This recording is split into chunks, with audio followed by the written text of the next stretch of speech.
British Prime Minister Theresa May's triggering the Brexit process to leave the European Union is causing food prices to quickly rise in the country. And how British consumers are coping with the inflation, Francis Kuo tells us more.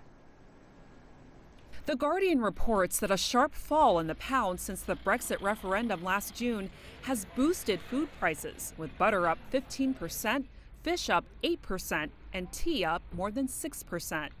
Recently I've noticed that they have risen, but by a very small amount. For example, frozen raspberries used to be £2 and have now gone up to £2.50, and that's within the last 2 weeks. And it's a small difference, but it does make a difference overall. Yeah, it depends whether you go to Morrison's, Asda, Tesco's. They all have minor differences, and it depends on, you listen to what people say. They say go to Asda because the beef is cheap, so you go to Asda for your beef. Not too much different. The meal deal is more expensive now. Like, you used to be able to get a lot more options, but now it's a lot more limited in Sainsbury's specifically. It seems that while some people may not care too much about paying a little more on basic food, others say they have felt the Brexit impact on their living expenses.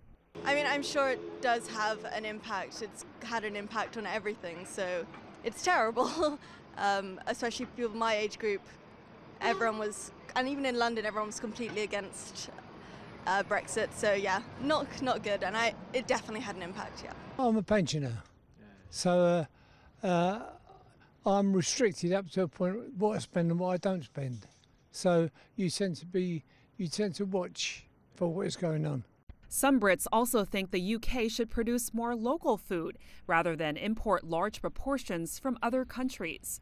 Yeah, I think without the Brexit, everyone, including the UK, should do more local food, because it just doesn't make sense to spend so much energy on moving food, especially in a country like England that it's very rich, so it can provide the resources to be local.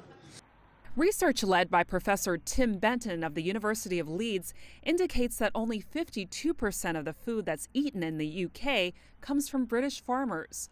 The research suggested that if the UK produced more of its own food, it could protect consumers and producers from sharp price spikes. Francis Kuo, CGTN.